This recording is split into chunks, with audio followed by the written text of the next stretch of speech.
Alright, in this video we're not going to spend a lot of time on it. It should be a pretty straightforward video in this. Basically we're just kind of going back over exponents. We've already talked about this all the way back at the beginning of the semester. We're just kind of going to review it and add just a little bit more to stuff and things. Alright, so your very first problem, you have a very simple one. You have a to the 11th times a to the negative 2. Now go back and remember, when you're multiplying like this, we add the exponents. So 11 plus the negative 2 is a to the 9th. Nothing hard on that one. Alright, that should be a quick review, just kind of remember it. But let's go on, and I think you can do number 2 pretty quickly. That's not going to be an issue. Let's just hit number 3. I'm not going to do all these problems because I don't feel like you need a really long video on this. So we have 2x to the 4th, y to the negative 3. All of that is being raised to the negative 2 power. So what we're going to do is we're going to raise each and every individual piece to the negative 2 power. So this is going to become 2 to the negative 2. This is going to become x to the negative 8. Why negative 8? Because since we're raising a power to a power, we're going to multiply. So 4 times negative 2 is negative 8.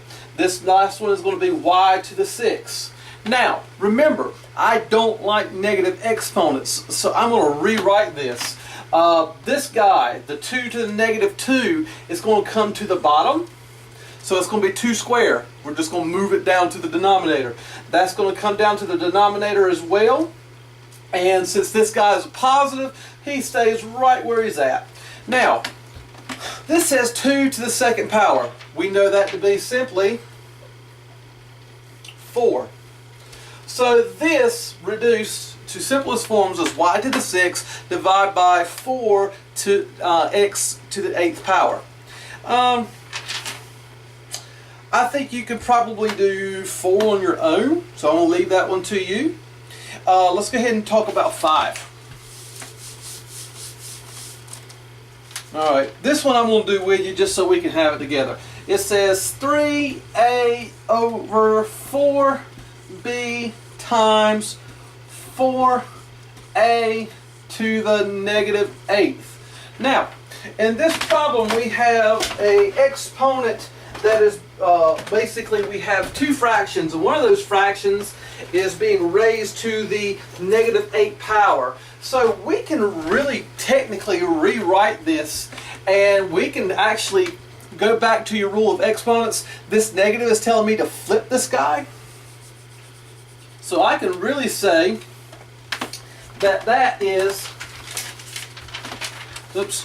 going to be a over 4. And that negative kind of comes out.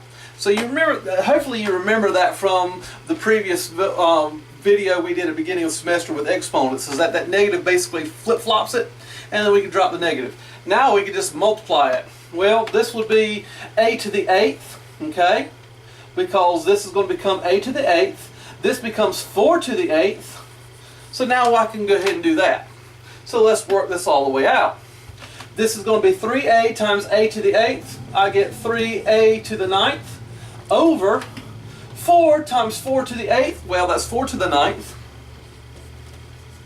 B. Now, what we can do here is find out what 4 to the 9th actually is. And, handy dandy calculator, we're going to say, the calculator had freckles. Most batteries must be dying. 4 to the 9th is going to give me this long number. So my final answer is 3a to the 9th all over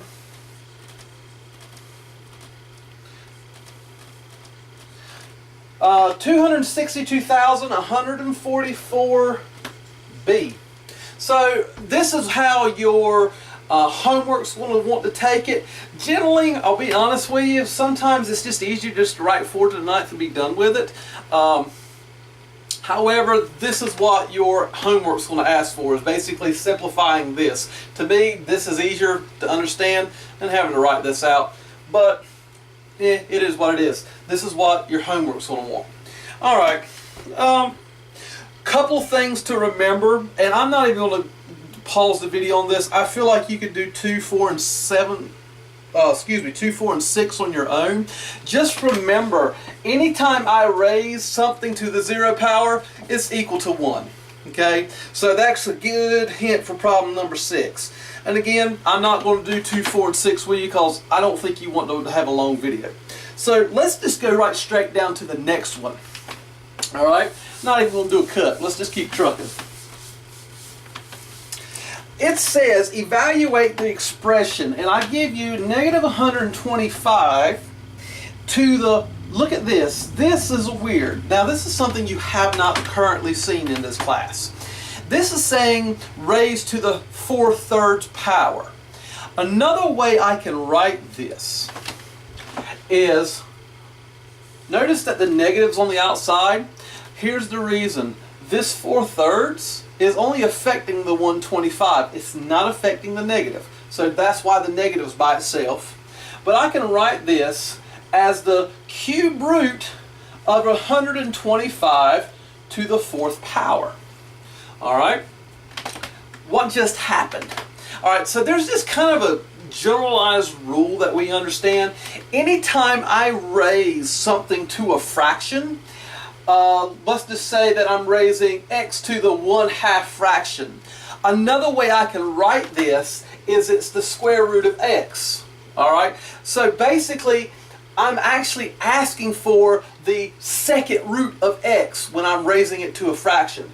If I am raising it like to the 1/3, this is really saying cube root of x. I'm raising it to a third, which is basically asking what's the cube root of x. So in this particular case, I raise it to an improper fraction, and so it's really asking what is the cube root of 125 raised to the 4th power. Now there's a couple of ways that we can do this. First off, I can do this pretty much in my head, but whatever. Alright, so ask myself first, what's the cube root of 125? Well, it's 5. So now I have 5 to the 4th power. So let's say I don't know what that is. I'm going to say 5 to the 4th power. That's going to give me negative 625. So what did I just do? One, I rewrote this as the negative cube root of 125 to the 4th. I cube root the 125 to 5, raised it to the 4th power to get 625. What if I didn't like that? What you could do is put a negative sign in your calculator, and then you're going to put 125. Then you're going to hit that caret top button where it raises to a power, and you're going to put 4/3 as a fraction. Just like that. Can you see it? 125. Enter. What do I get? Negative 625. So, truth be told, if you don't know understand the concept of how to kind of do this in your head, which I've been doing this a long time, and I know some of these things, like I know the cube root of 125 is 5, and I know that 5 to the 4th power is 625. That's just because I've practiced it all of my life. If you don't know it, straightforward, nitty gritty, nothing hard. Alright, again, look at number 2. I'm asking you to find this, and the easiest way to figure this out is like I showed you in the calculator, but if you can do this in your head, I know a few things, I'm not going to waste your time in it. We can find the cube root of 729, then raise that and square it. Easy peasy, just put it in the calculator. Okay, just to be honest with you, that's really one of the straightforward ways of doing it. I just didn't want you ignorant that this is really saying the cube root of 729 square. Okay? I just didn't want you ignorant of that. And also, didn't want you ignorant of the fact that this negative is not being affected by this fraction. Alright, so let's go to something else. I have 2 1/3 being multiplied by 2 8/3. Okay, excuse me, 2 to the 1/3 power, I said that wrong, being multiplied by 2 to the 8th 8/3 power. There we go. I'll get it out eventually. Well, think about it. Go back to your rules of exponents. When you are multiplying, what do you do with the exponents? You add them. Base stays the same. 1/3 plus 8/3 is 9/3. Wait a minute. 9/3? Hey, what's that? 2 to the third. But how do I know? What's 9 divided by 3? 3. Hey, what's 2 to the third power? 8. And I'm done. Alright, so this looked complicated, but if you follow the rule of exponents and then just kind of remembered your rule of fractions, what 9/3 is, hey, you just simplified your entire life. Alright, I'm not doing the next one, but think this logically. I have 8, well, I'll just write it down. A to the 11/12 times a to the -1/3. What am I going to do here? I'm just going to discuss it with you, not doing any numbers. You think it through. What am I going to do? I'm going to add these two terms, these two fractions. But remember, I can't add these if the denominator is different. So I have to change this guy into another denominator. Just like adding fractions. Once you add the fractions, simplify your life. I'm going to let you do this one on your own. So pause the video. No, don't pause the video. Just do it on your own. I'll show it to you in class next day. Alright. I'm going to show you number 5. And after that, this video is done. This is the shortest video of the entire semester. It says 8a cubed b to the 9th, all being raised to the 3rd power. Alright, so we're going to follow the rules of exponents. This 1/3 is going to raise each one of these little individual pieces. So this is going to be 8 to the 1/3. Well, when I raise a power to a power, what do? I multiply this 3 with this 1/3. Well, what's 1/3 times 3? 1. So I'm not even going to write it. It's just going to be a. Well, what's b to the 9th? And now that 9 gets multiplied by the 1/3. What's that give me? 3. So I get 8 to the 1/3 ab cubed. Well, this guy right here, remember how I was telling you that when I raise it to a fraction, I'm really saying this? I'm going to just kind of write it down here, a strap over to the side. I am really asking, 8 to the 1/3 is another way of saying, what is the cube root of 8? Well, cube root of 8, you should know by now to be 2. So the final answer to this guy is 2ab cubed. Alright? Don't overthink this stuff. It's pretty straightforward. What if you didn't know this was that and you didn't know? Well, handy dandy calculator. You could say 8 raised to parentheses 1/3. Just like that. Okay? Hit enter. What do you got? Positive 2.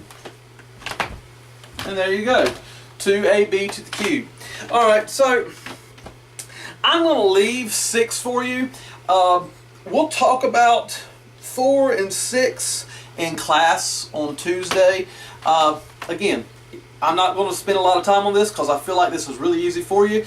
And I'm done. Have a nice video. I would drag this out just a little bit just to annoy you, but I'm not. So see you in the next video.